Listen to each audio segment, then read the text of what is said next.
Shooting the shiznit, shooting the shiznit. Best little wrestling podcast in the business. Your host BT and all his guests. You'll never know who he'll have next. Shooting the shiznit, shooting the shiznit. Best little wrestling podcast in the business. Shooting the shiznit. All right. We're live from 304 Studios in Jonesboro, Arkansas. Lost my breath. STSpod.club production it is. And as we talked about on other episodes, since he is retired, there's all kinds of rumors. He will not be appearing in the amateur porn called The Horse Renderer. He will not be in that movie. I just want everybody to know. Nope. He's from Chicago, home of the Chicago Wolves, five-time American League hockey champions. And they're against the Cleveland Monsters in Cleveland tonight. Here on a Wednesday night. Yep, against the Cleveland Monsters. And that's at the Rocket Mortgage Fieldhouse. Make sure you get your tickets. He is the snark of excellence, my partner in crime, your friend and mine. Well, sometimes. He is Lance Levine, and we are the prettiest, tastiest duo in podcasting. And I'm not going to say who's pretty, and I'm not going to say who's tasty. Well, one of us is both. The other one, I don't know. So, anyway, I'm right here in the Harry Potter Butterbeer Kisses studios in Chicago. Harry Potter Hershey Kisses. So I'm afraid to eat them because I might turn into a nerd if I eat it. Harry Potter. You're already a nerd. How you gonna turn into a nerd? Jesus Christ! So you just bought it, and you bought the Harry Potter soap too, didn't you? I did buy the soap, yeah, because nerd. I'm addicted. Let me see. I'm a stand for Dr. Squatch for the soap. Not so I much need Harry to Potter. get me. No, we don't mention them on here. Remember, because they wouldn't sponsor us. Here's a fun fact: I've never seen any of the Harry Potter movies. Shit. Yeah, I know. Shit. I know. Shit. I've seen them all and read 2 of the books, so I am a nerd. Real quick, local sponsors: Vitality Chiropractic there in Jonesboro and Newport, and Bear, which is the meal replacement. It's on the screen, right? Lance is sitting on it. He's sitting on it. Bear, that's local here in the Jonesboro area. Up here, right there. It's spunklube.com. They've been with us for a long time, Lance. And I just want to real quick say, if you go to walmart.com now, you can buy that gallon it's your weekly supply. You can go ahead and get it right there. And you'll see if you'll look, it's the pink bottles up there. Pink. And real quick, if you're listening to us live, Lance, I want to give away something. Ooh, I mean, you know I love giving away shit. Yep. Here we go. Would you like to sample our Patreon? Yes. Here's what you do right now. If you're listening to us, you're watching us right here on Facebook or YouTube, put yes, maybe just one, in the comments, and I'll send you a link by the weekend to try out the Patreon show, for free. The Patreon show for free. All right, Lance, tell them what we're doing today. All right. We are doing the annual January 2024 top story. So we're recapping. Seventh annual. I knew it was annual. Jesus so we've done Christ. This is the 7th time we've done this now. So we're basically going back and looking at the top 10 stories of 2024 in the news last year, in the sport, in the art form of professional wrestling. So that's what we're covering. We do it same way we always do every list, is we both made our list, which actually this time our list came pretty close. Our top 7 were I think it usually does come pretty close. There's a handful that we disagree on. So those become the last couple, and then the honorables that we'll be doing on Patreon. So the top 7 we agreed on, just different order. 8, 9, and 10 are our highest other ones.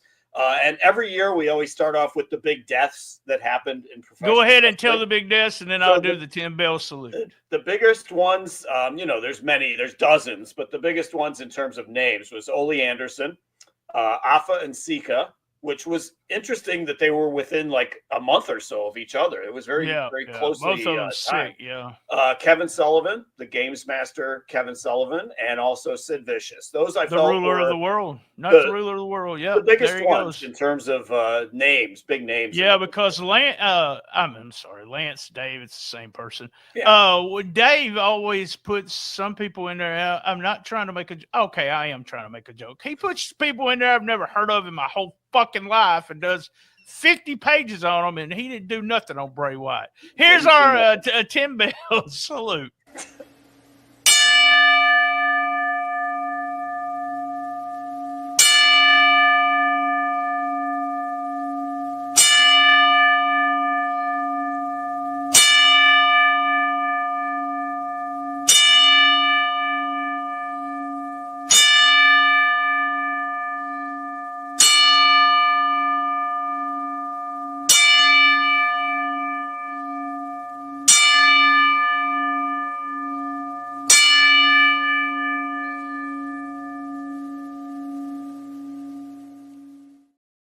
All right, here we go.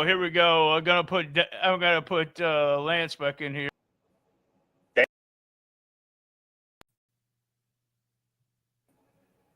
Hello. Nope. There we go. Yeah. If you're watching a video version, we had some technical difficulties. They call it. Listen to the audio version. We had technical difficulties again. Let's get going, Lance. They call Let's that. go. I gotta go, man. I got shit to do. I got people to see. You got breakfast. Dynamite tonight. We got Dynamite tonight. And breakfast to eat real soon. So all right, breakfast. At number You're 10. Confused. Wednesday. Anyway, all right. So 10 is my first one on the list. So it's the Hangman and Swerve feud, which ended up being very polarizing, and that's part of why I have it on here. This was my 8th pick for the chart. So the feud started in 2023. Great match at Full Gear. Swerve wins. Started his turn. Started kind of the concept of giving him a title run. They had great chemistry. Hangman and Swerve. I thought they had great chemistry. Great promos. People started getting behind Swerve, and they started kind of checking out on Adam Page a little bit. So they did the one match. They did a draw on Dynamite in July. Then Swerve finally gets the title, loses the title, and then they go to the lights out cage match at All Out. And this is where I think they chased some people away. The syringe, the cinder block, the rough chair shots, the very heavy shock value, the blood. Didn't exactly coincide with the timing of the severe drop in AEW interest, but it has to be mentioned. I personally love the feud. I thought it was probably the feud of the year, along with one that we're going to talk about later. I love the work from both these guys, but it has to be noted that a segment of the audience, a segment of the fan base, was turned off by the Hangman and Swerve feud. So I got that. I was turned off from them drinking blood, and I'm a big Swerve fan. Hangman Page, I've never really liked a lot, but it was a real big turnoff for me. And it's something you didn't mention as being part of the feud when they did that one angle where, which I've still never seen it, but where they burnt the house down. Mm-hmm. The ticket sales went up like crazy for that show, which was a pay-per-view in Chicago because there wasn't that many tickets sold by the time you got. It was all out. Yeah, it was all out, and by the time you got there on Saturday, it was pretty much sold out. So. It meant something, which is weird. Then they just waited too long to do it. But they try to go, like you said, what polarizes for me is if you did that once a year, I'd be okay with it, but I just can't do that style all the time. And the needle and I just hated it. So like we were at All Out, John and I were at All Out, and John literally got up out of his seat and walked out when that happened because he's like, enough is enough, too much, and I'm like that. I think that summed up a lot of the reaction from a lot of the fans. Like I said, the fact that this is polarizing, it's either you loved it or you hated it, or it turned you off. Eventually it ended up. And that's what it did to me. I didn't just hate it, but I didn't see it as and I can't say, I can't say that Swerve was part of the problem when it comes to the ticket sales or anything. But if you look at the downward spiral, he was the champ at the time. Old school would say, he was a bad champion, but the way champs are now and the belts, and they've got, I believe the running total right now is 7,200 belts in AEW. So it doesn't mean as much as it used to. But according to Dave, WWE has 7,201. So what was I thinking? So all right, number 9 is your first pick it was 8th on your list. It's Dominic and Rhea and the Judgment Day act. So I'll give you a couple things before you get into why. I thought they did a great job making that stable matter. They filled a lot of airtime. They needed them to fill a lot of airtime on their various shows. I thought they helped. That act helped make Rhea a star, made Dom like the top heel in the business, arguably. You could argue that Dom is the top heel in the business. Made Liv a star too. Her star turned, the double turn, basically her and Rhea, stealing Dom away. It elevated Damian Priest, made him the champion, but I think they lost a little bit. It faded a little bit when they took the belt away from him. I thought personally he needed a longer run with the belt. Now I feel in 2025, I feel Judgment Day is kind of done. It's kind of jumped the shark, but I will say, I agree with you. The 2024 run was very good. And the Dom heel heat has become like the gold standard of heat in the business. So tell me why Dom and Rhea. Everything you pretty much said. And I don't think they've jumped the shark at all. There's some of the biggest stars of Raw, and you of all people said something about Judgment Day was losing all the time, and all of a sudden they got this huge run as tag team champs. I think Dom, this whole storyline, not only but Morgan also become almost the top female in the business. If you take Ripley out, top female in the business with all of her mic work, she worked really hard too the rest of the year trying to get, some really good matches. But let's just take all the matches out of it. And let me say that because Lance will have something up next.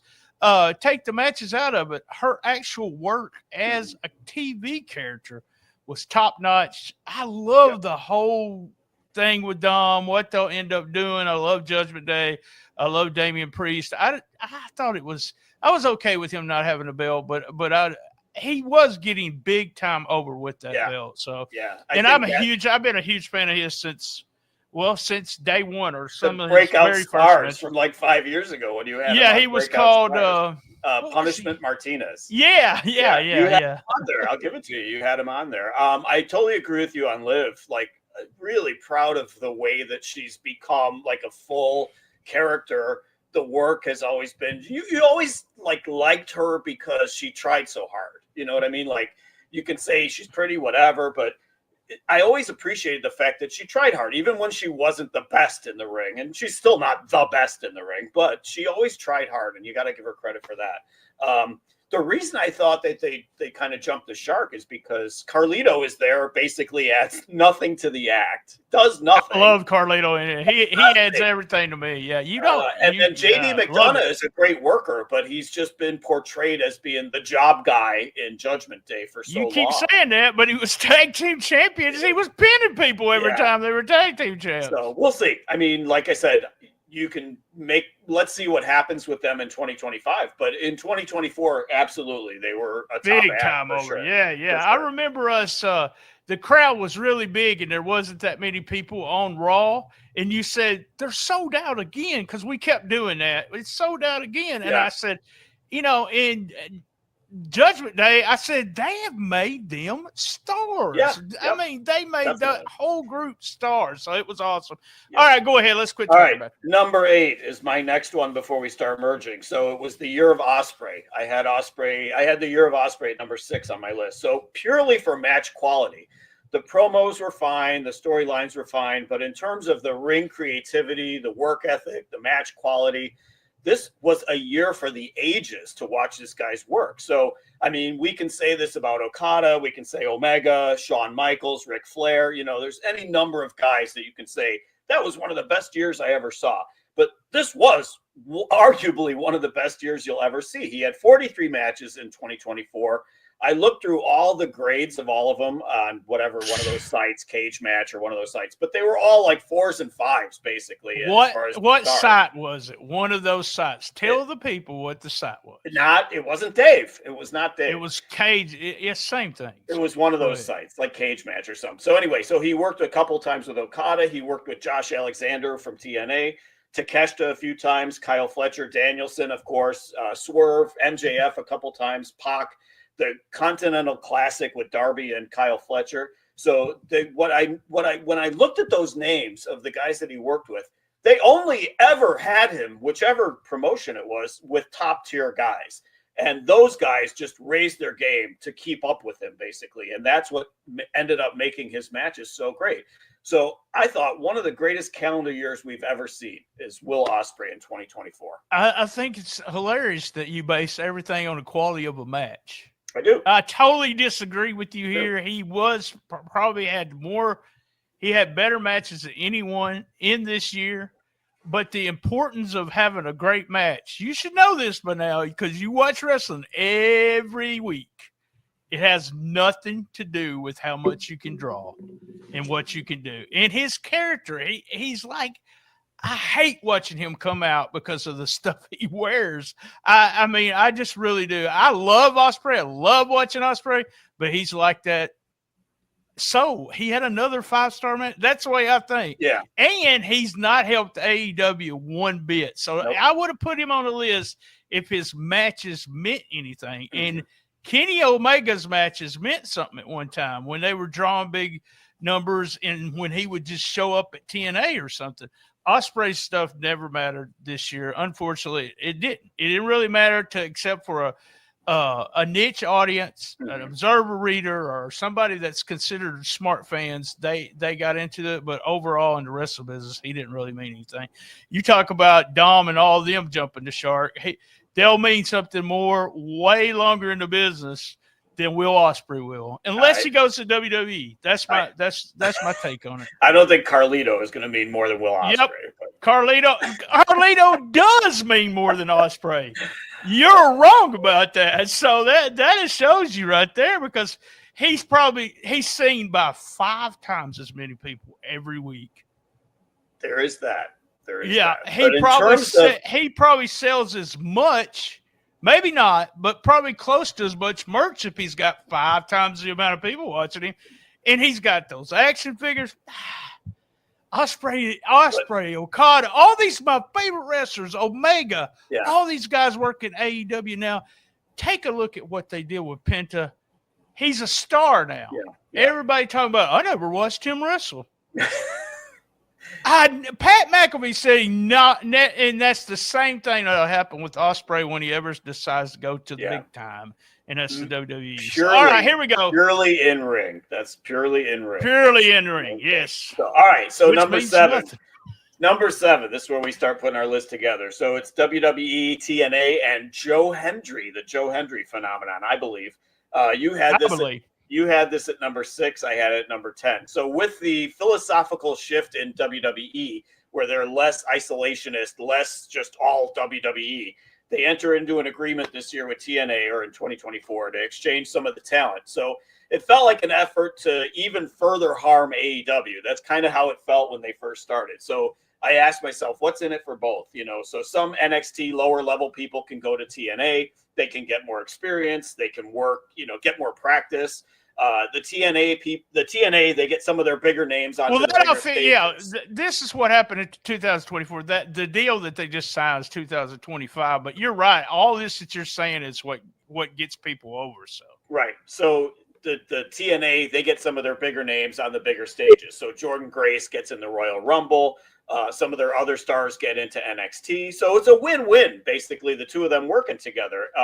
TNA's pay-per-views start doing better. It's kind of hard to gauge how their weekly ratings are because not that many people watch Access or have it. So, but they have somehow throughout all of this, they develop a star in Joe Hendry. This Joe Hendry phenomenon catches on. This goofy song that works. They get him onto NXT.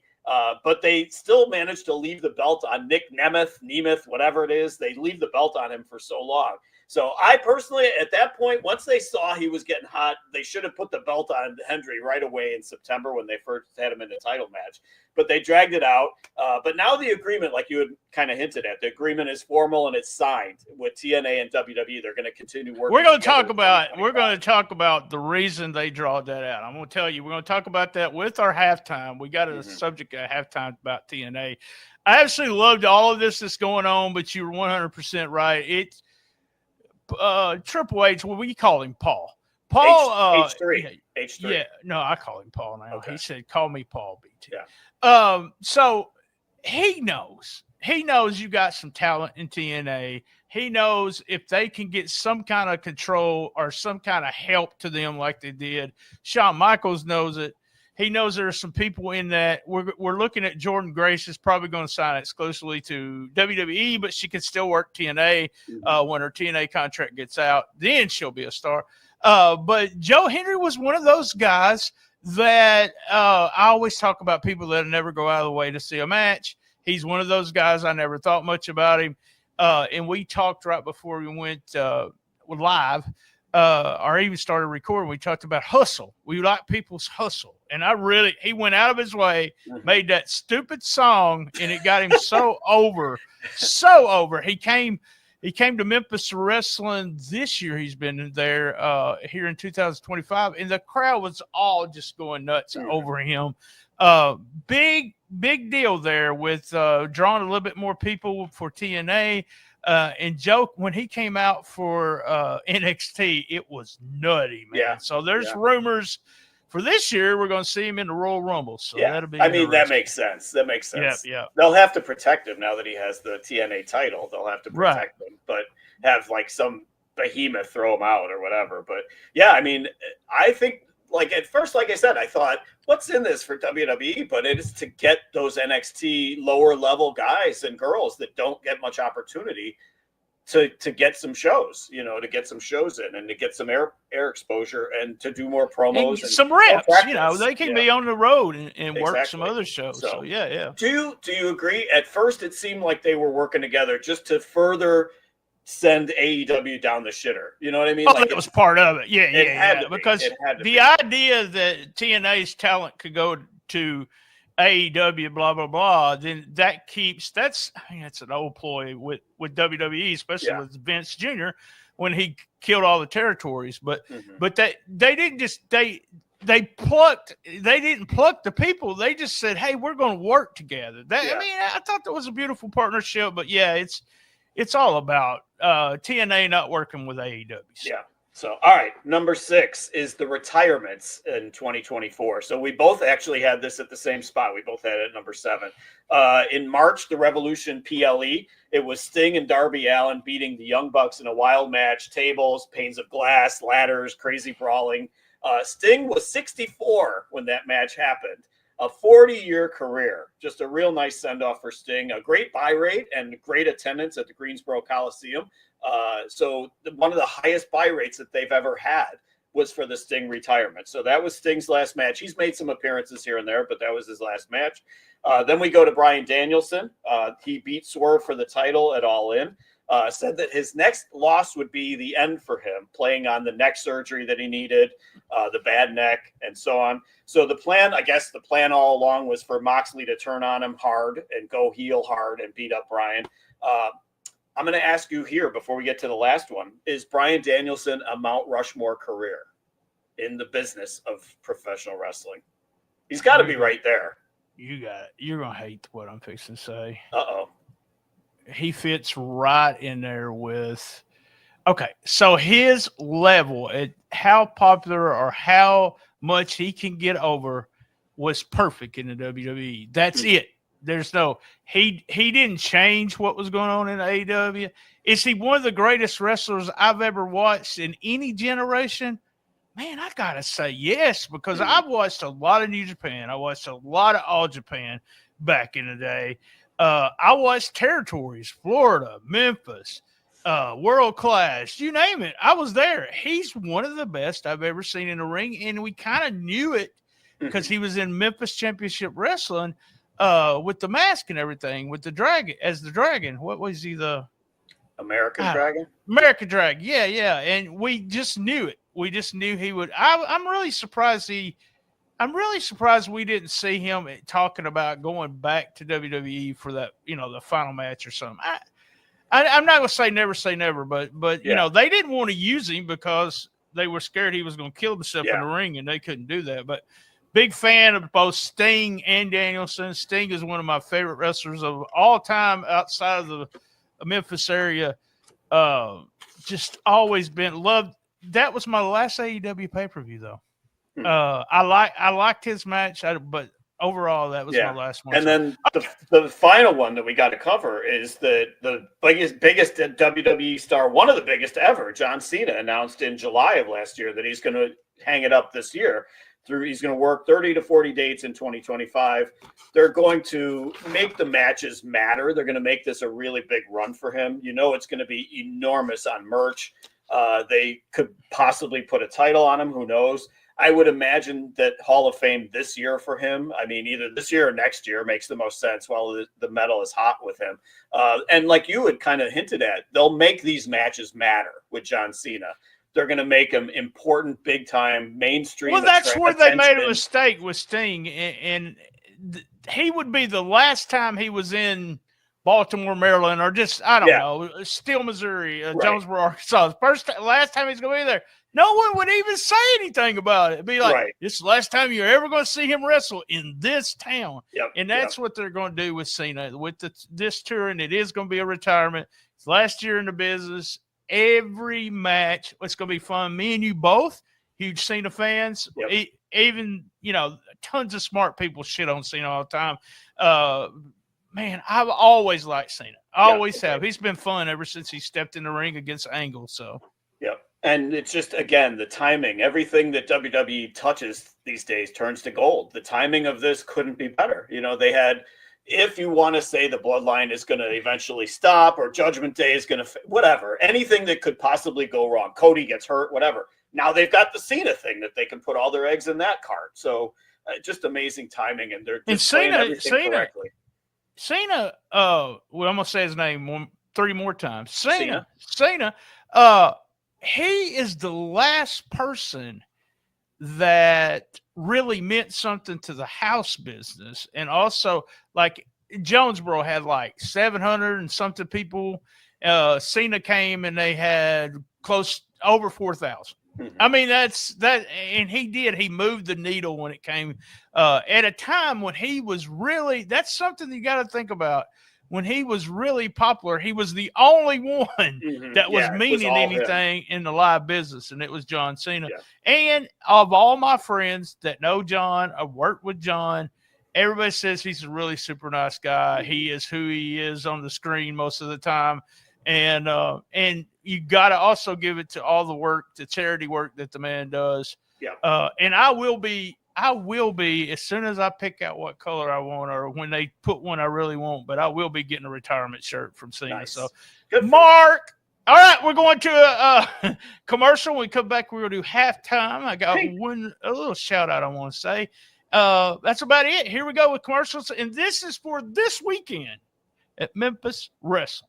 Don't miss Memphis Wrestling Live, Sunday, January 26th. The original bro, Matt Riddle, is coming to Memphis Wrestling. Meet Riddle at our VIP experience and catch him live. Saturday, February 1st, watch WWE Royal Rumble with us at Dave & Buster's. It's free. Friday, February 7th, meet us at Ghost River Brewing Company on Beale Street for our WWE SmackDown pre-party. It's free and all ages welcome. Saturday, February 8th, Memphis Wrestling returns to Strayhorn High School for a big event benefiting the Strayhorn Band Boosters. Sunday, February 16th, it's our next live TV taping featuring a WWE ID Tag Team Showcase. All tickets are on sale now. Get yours right now at memphiswrestling.tv. All right, a real quick shout out. I mentioned this at the very front of the show. Would you like a free sample? For free, Lance, a Patreon. I don't know how many months yet. I hadn't decided. But here's what you do. You're watching this live feed on Wednesday afternoon at 5 o'clock, 5:30-ish. It'll be about 5:30 right now. I can't even say o'clock. about 5:30 right now. What I want you to do is I want you to put yes in the comments. Sometime this weekend, I will, and this is on Facebook or YouTube, I will message you and send you a link, and you can get all. There's over 1,100 uncut episodes. Now, we say shit on. Ooh, he said shit. We say shiznit on the Patreon that we wouldn't say anywhere else. I promise you. I promise. Yep. All right, it's time. It's time. It's time. Here we go.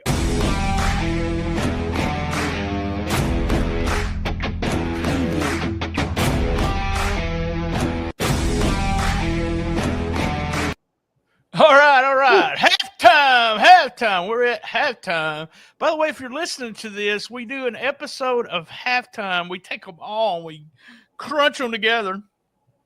And it's when the Super Bowl starts, the halftime show starts, this show will be released. But today at halftime, our little small segment in the middle of the show, Lance, I sent you a text and said, and you've asked me this before. We just I don't know if there is an answer, but this past weekend, and we couldn't get a number. I do know that it seats 6,500, but I don't think it was set up for that many people. We're talking about at least 3,000, probably. It was sold out. TNA tickets were close to $600 for the front row, going all the way back to general admission being about $25.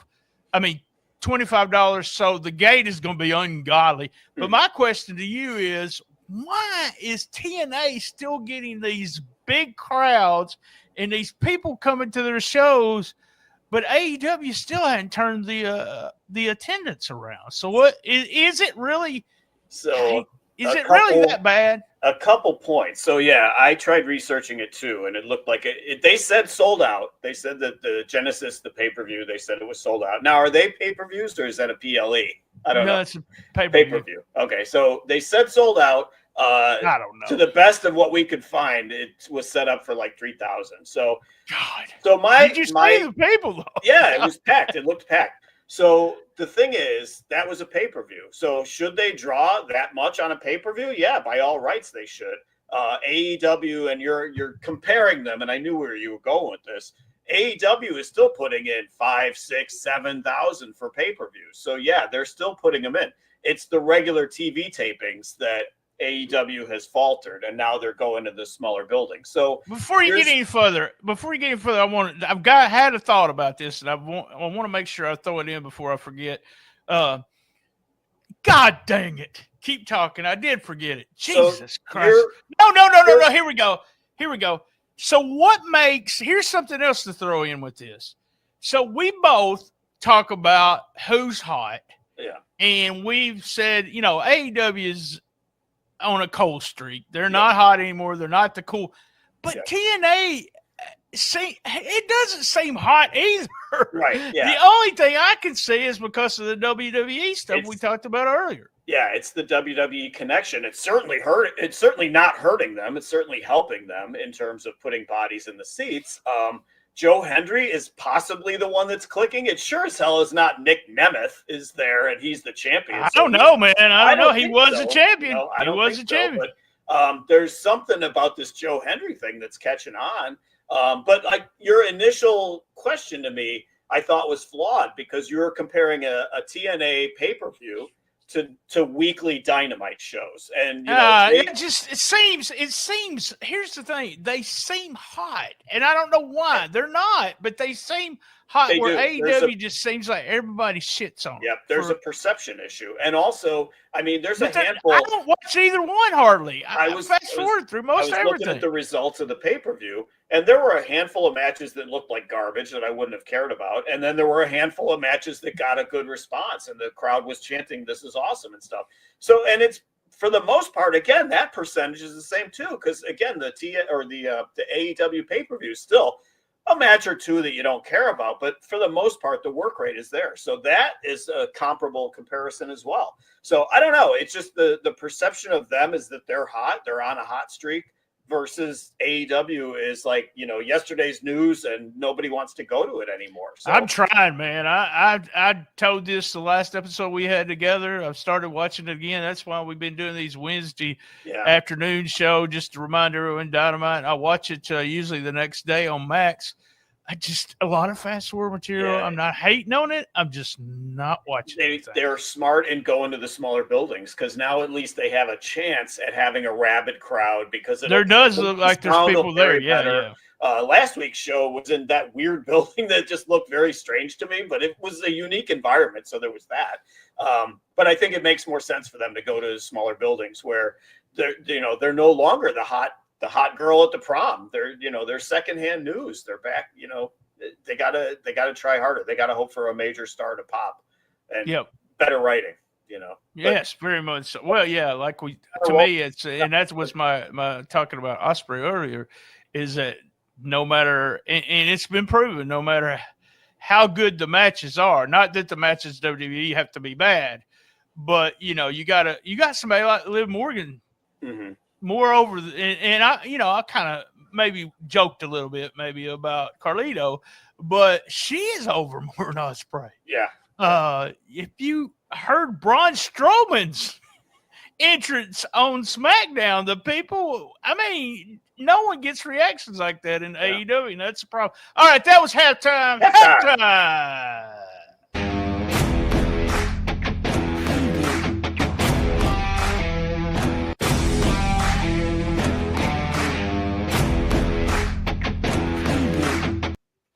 All right, we're fixing to do 5, 4, 3, 2, 1.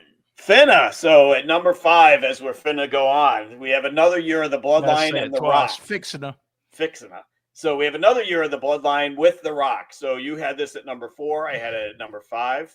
August of 2023. I think it's important to go back to this comment. Paul Heyman said the Bloodline storyline was in the bottom of the third as a baseball reference. And I remember thinking, How is this going to go on for that much longer? But we sure as hell made it through all of 2024. So 18 more months after that comment. And he's going on. So in 2024, we had Cody winning the Rumble. We had The Rock comes back, quickly sees the lay of the land and goes heel. Joins with Roman. Roman loses the belt to Cody at Mania. Roman then disappears. This elevates Solo to the top spot. They bring in Tama Tonga, Tonga Loa, Jacob Fatu. Roman returns now as a babyface. Now we go to Bloodline versus Bloodline, and the soap opera continues drawing ratings, continues selling tickets. Is all of this the genius of Paul Heyman? Is it a combination of Heyman and The Rock? And my question for you is, what inning are we now in? I don't know. I'm with you on that. I think of the whole stuff with The Rock and it. I really wish we knew the real story about him being babyface, being here. I don't ever believe anything in the wrestling business. I thought it was all work anyway. When it comes to The Rock being backstage and stuff, I am a huge fucking, I am. Yep. Rock comes on SmackDown and I got goosebumps. I'm like a little girl in 5th grade. So look, I'm gonna do a reference, like a little girl in 5th grade that when she first saw the Beatles. It's The Rock. But yeah, a huge Rock fan. I'm surprised it's went so long, and you see some people, but there's the reason why it keeps going is because it's still selling tickets and people still want to see something. And I messaged you this weekend and said we're kidding back and forth about Jacob Fatu, but I said, hey, he talks on the mic too. He was perfect. And it was so good. I was thinking, now this is, this may be the guy that they're putting the Bloodline person that they put the belt on by December or January of this upcoming thing. So it's crazy. It's crazy how and this has been part. It really has been a lot of Paul Heyman. He's all over it. And apparently the people that he writes this stuff for trust him a lot. They trust him a lot. and they want him to be part of it at all times. So I believe it's probably, you got a couple other people like Triple H, Bruce Pritchard, all those guys, and Michael Hayes probably throw something in every once in a while. But when it's laying down the story part of it, I believe it is Paul. Yeah, and I think what's interesting too is, if you think about where they worked, Bloodline was essentially SmackDown, and that opened the door for Judgment Day to take over Raw. And that made such a big dent in how successful Raw was in 2024 also. So I think they looked at Judgment Day as being the act that we're going to put all the eggs in that basket on the other show, and they kept Cody and the Bloodline situation all on SmackDown. So just really great effort on everybody's part. Shocking that it kept going and didn't let up at all. Even without Roman there for like 3 months, it didn't let up. They kept it going. They managed to keep it going. Still having great matches too. Yeah. It took forever for everybody caught up with me and you when it came to Roman Reigns and his match quality. We was giving 4 or 5 stars early on. That's why they call us insiders. Yeah, that's what I forgot. Shit. All right. At number 4, I'm going to use the term again. It's the AEW paradox. So I had this story at number 3. You had it at number 5. So just as WWE seems to click on all cylinders, I keep saying that on many of our shows. So AEW seems to hit the fucking iceberg in terms of interest level in 2024. So the same year, and here's the paradox, it's the same year that they re-signed with WBD through 2028 for $555 million, which is an enormous increase of what they were originally paying. So in the year of 2024, they lose Rampage altogether. The Dynamite and the Collision ratings just sink. The 20 to 40 or so demo that they used to own has completely jumped ship. They've gone from being the cool alternative that the fans were dying for and they were rabid for, and they were selling out tickets to every pay-per-view and everything. It used to be so difficult for us to get tickets to things. They sold 81,000 tickets for Wembley. So they go from all that to the secondary arenas now in most of the markets. So Punk left. That was late 2023. Punk left. How they handled it, the misfire there, the bad creative, many of these missing in action stars, like Ricky Starks and now Britt Baker, Penta and Phoenix. So they've really fumbled with Collision altogether. Another 2-hour show on broadcast TV. They really fumbled that. So they need a hot angle. They need a hot star. They need better writing. They need less screw-ups and more quality control. So I call it the AEW paradox in 2024 at number 4, because for all the bad things that happened, they signed that enormous contract. Yeah, they did, but I think it was going to be done anyway. It's all about live sports. Because we were even seeing a bunch of ratings decrease. I remember first time we got Cool Kids going, and I was like, how are they going to get a new contract? How are they going to get a new contract? Because their ratings were going crazy with Raw going down. And then, the next contract was big. The next one was bigger.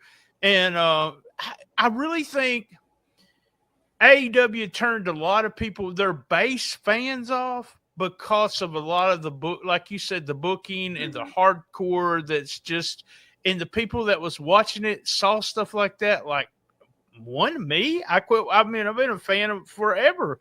I was there when it started, but I just couldn't take it anymore. And like you said, they get a big contract, but their ratings are going. I had predicted on another show they'll be in the 4s by the end of WrestleMania season. I may be a little bit too excited about that, but we'll see, because they've been doing 5 to 6, but you're right. It's just unbelievable that and it's mistakes. That Punk thing, they lost a lot with that.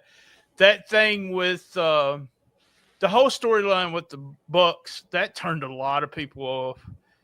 They thought that turning Okada into a comedy act. That's what I was just going to say. Guys like Okada who goes in and everybody's excited about it, and then when you see stuff like that happening, then even the smartest hardcore fans say, "My God, what are they doing?"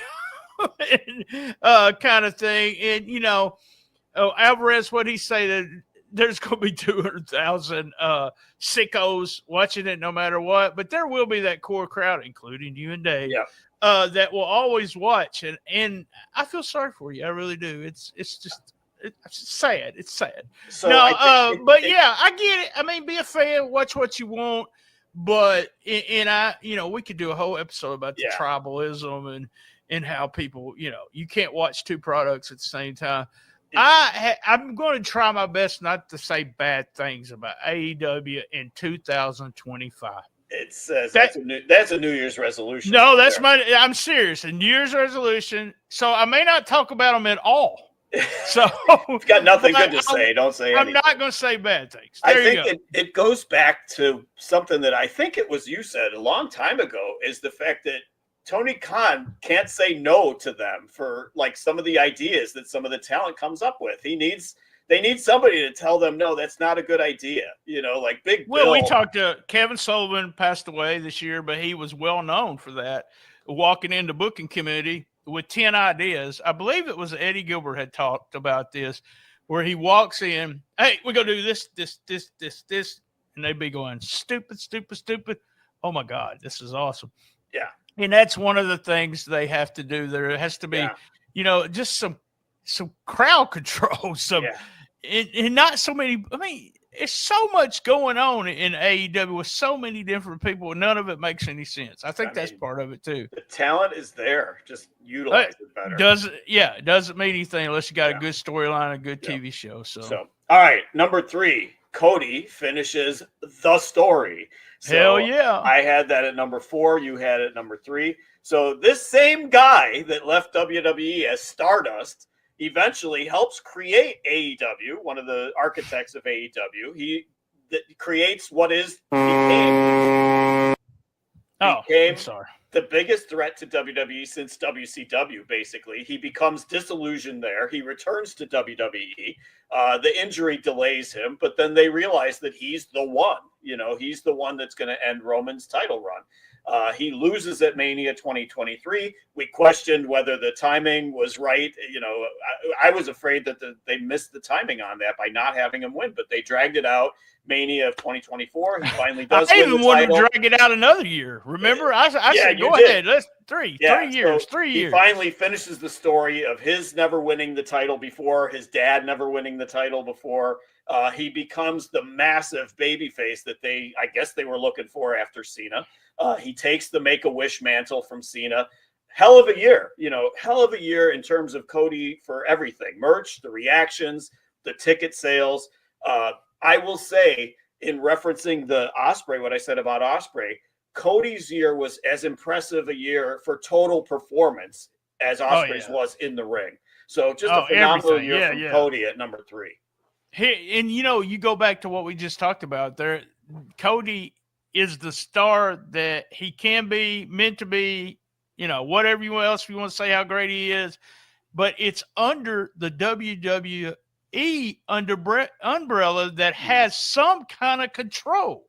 I said something. I criticized Cody for he would one week have a match with somebody, and the next week he would be he had a flaming table match with Mr. Andre, and I didn't even know why they were even doing it. So that was him saying, I want to do this. And, and so he's got somebody controlling what's going on with him. Big, huge star. Always will be now. I mean, he could go back to AEW. He might mean something if he went back. He might. Mm-hmm. So I don't know. Be interesting to see if they keep him a face, the super face that he is now. If they keep him in that role, eventually, is he going to start getting booed? Are they going to eventually start turning on him? We'll see. It'll be interesting. I don't know if it'll be this year, but I see it at some point. The fans are going to get sick of Cody. I don't know, but I think it's going to be a while. It's going to be a while. They turned on him in AEW. You know what you got to do to make him a heel? Bring his wife out with him, and there you go. Yep. Everybody will start booing. Yep. So, all right, I know that was a shot. We in the business. No, it's the truth. It's the truth. So, all right, at number 2, she's the reason they left AEW. It will come out. I promise. It's never going to come out because they all agreed. That's the gentleman's agreement that nobody's going to talk about it. So, anyway, all right, number 2 was the Vince McMahon year. So we both had this at number 2. After Endeavor bought WWE in 2023, Vince eventually is fired. Forced out, resigns in January of 2024. All the sexual assault and trafficking allegations. He just got to be too hot. They couldn't have him around. So all the hush money payments, all the non-disclosure agreements, the Janelle Grant accusations, the lawsuit. It all adds up to Vince being gone. Your so time all this is up. Yep, that's what they told him. That's what they told him. Telling me that. So all this gross stuff resurfaces, the threesomes, the Brock Lesnar being wrapped into this, the John Laurinaitis three-ways, the ugly stories about Ashley Massaro that came out this year, the cover-ups that were involved there. So the bottom line on all of it with Vince is that the one person who is the most synonymous with WWE for 40 years is out altogether at number 2. Yeah, it's, I remember the first time he left and then he came back. I remember Richard and Josh from USWA Retro or P3 Radio were saying, "Oh, he'll be back. He'll be back." And I was like, "No, he won't. No, he won't." And then he shows back up. I'm just like, "Oh, hell." But, this looks like, "Oh, hell." That sounded real Southern. Southern. That one word. Did I make it one word? Oh, hell. Oh, hell. Hell. Hell. Randy Hales? Randy Hales? Are you talking about him again? That's just a rumor. I didn't say it was. You got to listen to 5 Minute Time Limit. Yeah. But yeah, Vince is gone. One of the biggest influences, especially in our lifetime, in professional wrestling, will always go down as mastermind. All kinds of horror stories about this man, but almost typical with anyone as much power as he has. All the way back to the Kings in England and whatever. When you got so much power, you end up doing you become desensitized. What am I trying to say? Say it for me, Lance. Desensitized. That's right, you do. And it's the same way with Lance. He got that with porn. He just kept watching porn, and now he watches T-porn. So that it just advances to that. All right. We got number 1, and you know what is really the Cody finishes the story is the best story of the year when it comes to actual storylines. But it's weird how it would have been number 1 probably for both of us if it wouldn't have been for Vince and all of this shitting on the tables and stuff. And allegedly. Number 1. Tell us what number 1 is. So before we get to number 1, I just want to dispel the rumor that I'm into furries. I'm not into furries either. So there's okay. Yeah. You keep bringing up me and porn. I want to make sure that's clear. Oh, yeah. So, all right. The number 1 story for 2024. Number 1 story is bottom line, the WWE prosperity in 2024. So we both had this as our top story. So within days of Vince's departure, I don't know on which side of it fell, but within days, WWE signs the $5 billion deal, 10-year deal with Netflix to take over Raw. So it takes Raw off of cable after 3 decades on cable. It takes Netflix to Raw to Netflix altogether, expands WWE's exposure around the world. I remember you talking about that early on. They still have SmackDown on USA. So they get SmackDown goes from network to cable. So they got cable covered. They get NXT to go to CW. So there's network exposure. And I think that's an enormous coup because you've got your youngest stars on NXT on network television. Every house in the country has the CW pretty much. So around the world, everything goes to Netflix so that eventually they're probably going to kill the Peacock deal because they're eventually going to get everything onto Netflix. So also they do the PLEs in the other countries initiative. They're in Paris, Saudi Arabia, Berlin. They generally have really good hot crowds at those shows. Just continues their expansion and dominance in this business. So the product has been good too. It's not like, these are just great business decisions and they're doing well there. The product has been good. The product's been watchable. So what I'll say about 2024 to wrap that one up is the distance between number 1 and number 2 in 2024 became enormous. It's not even, they're not even on the same chart, it feels like. So no, none whatsoever. Yep. Yeah. And you touched on this when you were talking, but it's NFL did this. What happened was that the NFL said, can we get any more popular in the United States? We got a fan base in every one of these cities, but is a fan base ever going to get larger? Maybe when you got a winning team like the Chiefs or something like that. But their idea was we got to do global. We got to go. And this is the same thing that was laid down to the WWE executives. They followed UFC because UFC was doing this too. We're as popular as we might be able to be in the United States. We got to go somewhere else. And there's all kinds of rumors where they're going back. They just talked about a show in Mexico. Just crazy how global. And then with Netflix starting in 2025, the numbers, global numbers are crazy. How many people is watching wrestling now? And I wonder, the thing I've always wondered about that is we talk about, well, they're selling out again. They're selling out. We know the business is all just like AEW was hot.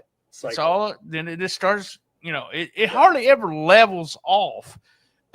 If they level off, at what point, what will make them level off?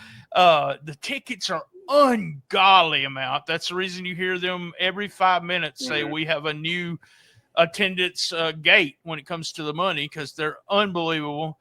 But yeah, I mean, I've become I've talked on a couple of podcasts about it, how, WWE is the shows that I watch. I watch Raw, NXT. I didn't watch it all year, but I do watch it now. And SmackDown. I've watched SmackDown, I guess for the last 2 or 3 years, pretty, every time. So, but just my favorite wrestling right now is WWE, and I'm not the only one. There's so many people. So, all right, dude, before we get off real quick, I want to, that sounds like another podcast. If I want to get off real quick. The furries. It's about the furries. It's a furry one, that you're not doing. You're not doing. I'm not into furries. Sorry. I want to mention this real quick. There's Magic Minds up there by Lance's head. Get 45% off Magic Mind bundle with my link, and my link's going to be inside the description at the very, very top. Man, try it out. I mentioned it during the show, and we mentioned it just a real quick here, but it's a shot in the morning. No, not a shot like a needle, but they send you a little green bottle or a little clear bottle of green stuff, and it really has helped in the mornings, getting me going, even with my coffee. And then, and I usually don't have a hard time sleeping anyway, but hey, it makes me sleep deeper too. So, all right. Thanks a lot, guys. Same bad time, same bad channel on the Best Little Wrestling Podcast in the business. Shit. Be there. And as everyone knows, well, everybody got to know this by now. I love my mama. I love his mama too. So, and as everyone knows, I have fun everywhere I go, and I'm going to probably drink one of those Magic Minds before I go somewhere tomorrow.